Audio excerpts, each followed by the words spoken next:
You've seen these images. Huge chemical clouds covering crowds of demonstrators. Riot police firing off rounds and rounds of tear gas canisters. Especially in places like Hong Kong, where riot police have been violently clashing with pro-democracy protesters since June 2019. And they're using a lot of tear gas. In fact, more than 10,000 canisters of tear gas have been fired off since protests started in June 2019.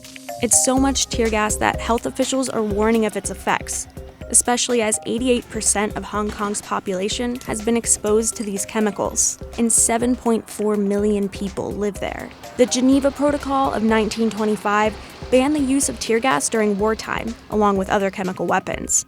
But tear gas can be used in riot control situations. If I created a map for you of all the places where tear gas is used today, the entire map would ding. It's been used in Chile, France, Egypt, and here in the United States, like on the US-Mexico border. First of all, the tear gas is a very minor form of the tear gas itself. It's very safe. And during the Ferguson, Missouri protests in 2014, when people took to the streets to protest the fatal police shooting of Michael Brown, an 18-year-old unarmed black man. But its use dates far back into US history. Tear gas was used on what is remembered as Bloody Sunday, on March 7, 1965. That's when state and local police attacked hundreds of civil rights protesters marching from Selma to Montgomery, Alabama. However, tear gas was deployed by US police forces many times in the decades before the events of Selma. And on top of that, tear gas is only one of the many non-lethal weapons that make up the growing industry. There's also rubber bullets, water cannons, lasers, sticky foam. All of this makes non-lethal weapons a multi-billion-dollar-a-year industry. And with unrest around the globe intensifying, that industry is expected to surge by a lot. In 2016, the non-lethal weapons market was estimated at $6.32 billion. But by 2023, this industry could make nearly $12 billion in revenue. In the last 10 years, tear gas and other crowd control weapons have become a lot more popular. So where does all this tear gas come from? It turns out a lot of that manufacturing is happening on US soil.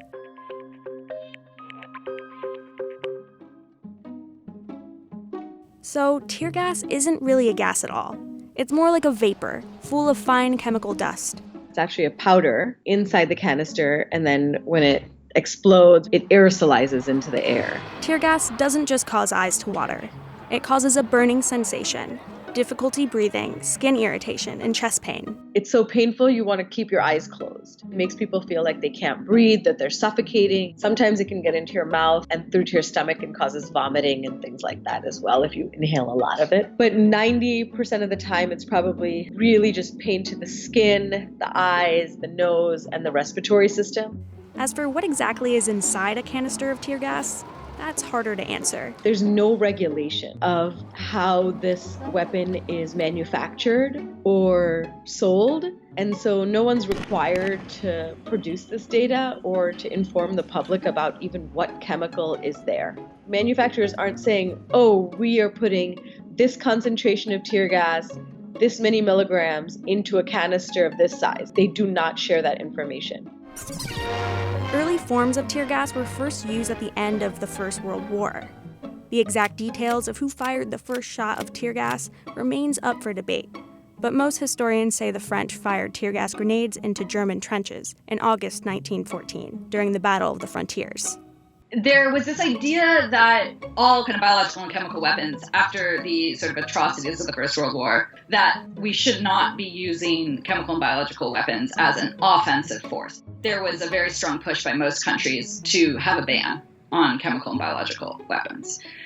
As this got debated in its nuance, there was often the US and a few other countries often wanted this kind of exception for tear gas. They wanted it to not be classified in the same way as these other kinds of gases. So various international treaties like the Geneva Protocol of 1925 allowed countries to still manufacture tear gas.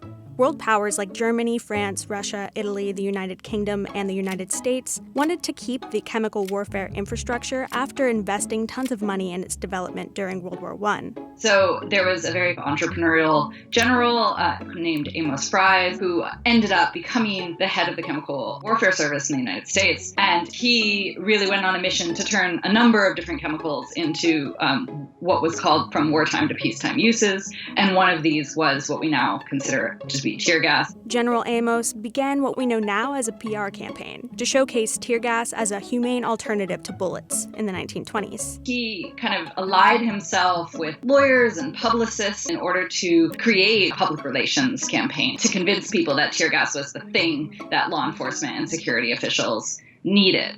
In a special kit available for immediate use is a complete assortment of gas munitions, including projectiles and grenades. Tear gas was marketed as a near-harmless alternative to lethal force. Gas bombs tossed into windows. He missed the window, but he still tosses it in.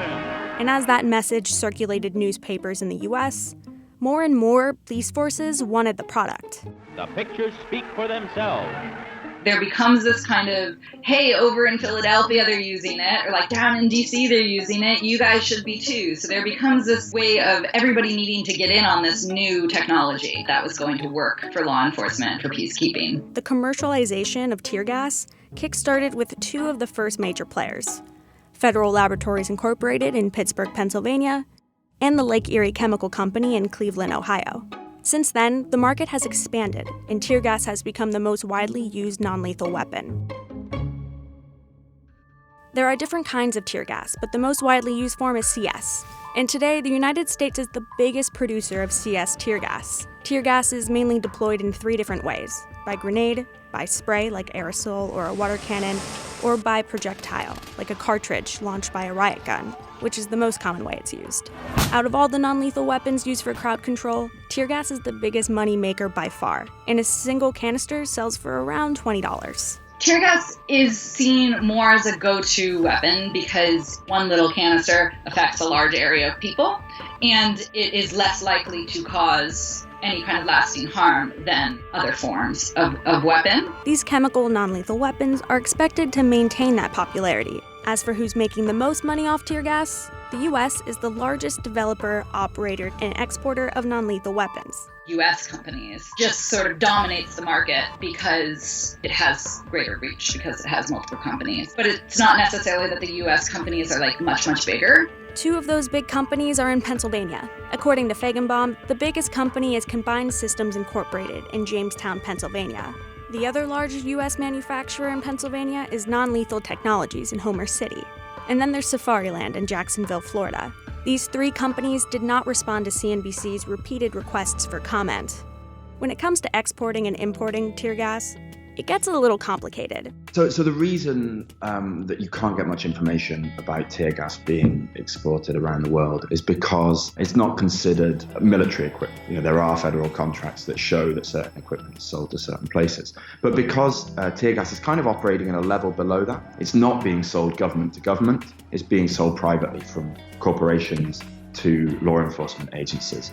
Tear gas trade is largely unregulated by international standards. The U.S. Department of Commerce regulates its trade of non-lethal weapons through export licenses. For example, U.S. exports of tear gas and other law enforcement equipment to Hong Kong requires a license. The Commerce Department is also responsible for enforcing those licenses. So U.S.-made tear gas cannot be shipped abroad without government approval. However, it's not always that simple. There's also buying that doesn't happen directly. If a distributor has bought from Combined Systems Inc., and then that distributor could distribute that product, and that product could then show up somewhere, and it doesn't necessarily mean that Combined Systems Inc. said, yes, you can ship that product to this place. So because there's not any kind of international regulation or standard or trade oversight, we don't really know, just because a weapon is in a place, necessarily how it got there. Because of this, some activists have taken to backtracking the trade process by taking photos of the used tear gas canisters lying on the ground during a protest.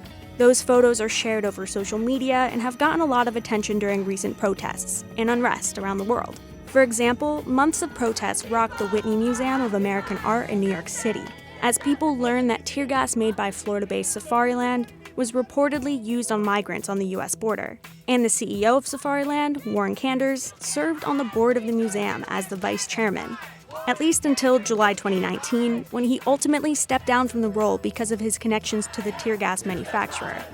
Amid the protests, part of the Whitney's Biennial exhibit was a project called Triple Chaser, which is named after a tear gas canister that breaks into 3 parts. We want to know where exactly this tear gas has gone, and we want to find ways to make that process more efficient. Forensic architecture developed machine learning technology to track tear gas canisters from protest sites back to the companies that made them. We don't know where this tear gas has been sold until it's been used. At the very bottom, at the kind of grassroots, is one image held like this off into a camera by an activist. I was able to find maybe 100, 150 photos of triple chaser grenades online. That's not enough to train a classifier to then be speculative. So what we have to do is build synthetic training sets, which we can then use to teach the classifier what's a triple chaser and what isn't. Once you've done that, and once you have the photos that either your artificial intelligence or your human intelligence is bringing into the office, connect that back to a company. Mapping tear gas canisters this way has showcased how some trade relationships work between different countries. Traditionally, manufacturers in France, Germany, Israel, the United Kingdom, and the United States have supplied the majority of the world's crowd control weapons. More and more companies have sprung up all over the globe in recent years. As of 2018, more than 50 countries had companies that produce crowd control weapons. One big issue? Many of the countries where non-lethal production has expanded into have very weak export control systems. And a lot of these products come with little or no transparency at all. This means places with poor human rights records can easily obtain non-lethal weapons, where they could be misused. Right now, the Asia-Pacific region is home to the fastest growing market for non-lethal weapons, including India, China, Australia, and South Korea. One of the biggest Chinese manufacturers is state-owned Norinco. There's question about whether their safety protocols and their standards are the same as the more Western and Latin American products, which are a bit more regulated. So this is kind of what's happening in Hong Kong, is a lot of the European and the US companies have pulled out or paused shipments. China is coming in and filling those shipments. The number of Chinese companies developing these weapons has grown from 28 in 2003 to more than 140 in 2014. Brazil and the United Kingdom also have giant manufacturers of their own. The newest player on the scene is Condor Non-Lethal Technologies. They are a Brazilian company, and so now they do a lot of the distribution to Latin America. Brazil certainly uses lots of tear gas. As the tear gas industry goes global and crosses international borders, that makes it harder to regulate. I guess the thing that's interesting about the riot control business, unlike how we normally think about the arms trade, which is big weapons, big numbers, the trade in riot control weapons, the amount of money we're talking about is much, much smaller. As the demand for non-lethal weapons has grown, so has the call for more restraint and regulation. But it's unclear where exactly those mandates will come from. We also see more of these weapons being used in increasingly violent ways. So there are deaths from the actual tear gas itself, mostly when it's used excessively. But the real significant number of deaths that we see these days is direct trauma from the canisters, especially if they hit the head or the neck or the delicate bones of the face. That's like throwing like a heavy can of Coke out of a gun at somebody's face. That will break bones and that will kill people. Currently, there are several global conventions and agencies that attempt to oversee the use of tear gas and other non-lethal weapons. The Alliance for Torture-Free Trade launched in 2017, with more than 60 countries from all over the world signed on to it. It aims to prevent, restrict, and end trade in goods intended for the use of torture or capital punishment. The United Nations also has guidance on when and how these weapons should be used in its Code of Conduct for Law Enforcement Officials and the UN's Basic Principles on the Use of Force in Firearms by Law Enforcement Officials. There's specific guidelines on when you can even use any force. You can't even think about tear gas unless there's a need for use of force, and that when that force is used, it needs to be proportionate, it needs to be limited, and it needs to be controlled. There's also the Chemical Weapons Convention, which was signed in 1993. The convention bans countries from developing or acquiring chemical weapons. Under the convention, riot control agents like tear gas cannot be used as a method of warfare, but they can be used for domestic riot control purposes. The manufacturers themselves also offer guidelines as to how the product should be used. That's also what allows the companies to not have liability. So when a company's product maims or kills somebody, they can say, well, the officers didn't use it according to the correct protocol or guidelines. Chemical irritants like tear gas remain the most used crowd control weapon, but new technologies could change that. Among the newer technologies in non-lethal weapons are acoustic devices, also known as sound cannons or sonic cannons. They can emit painful, loud sounds, and there are questions about their safety in crowd control contexts. My guess would be that we would not see more use of sound to replace gas because it would come with that same problem. It doesn't just affect the individual people, it affects anyone who's around. The use of stun grenades and other devices meant to disorient people is also on the rise. These weapons create a loud explosion and/or a very bright flash of light, but poor regulation and almost no quality control has led to defective or misfired stun grenades.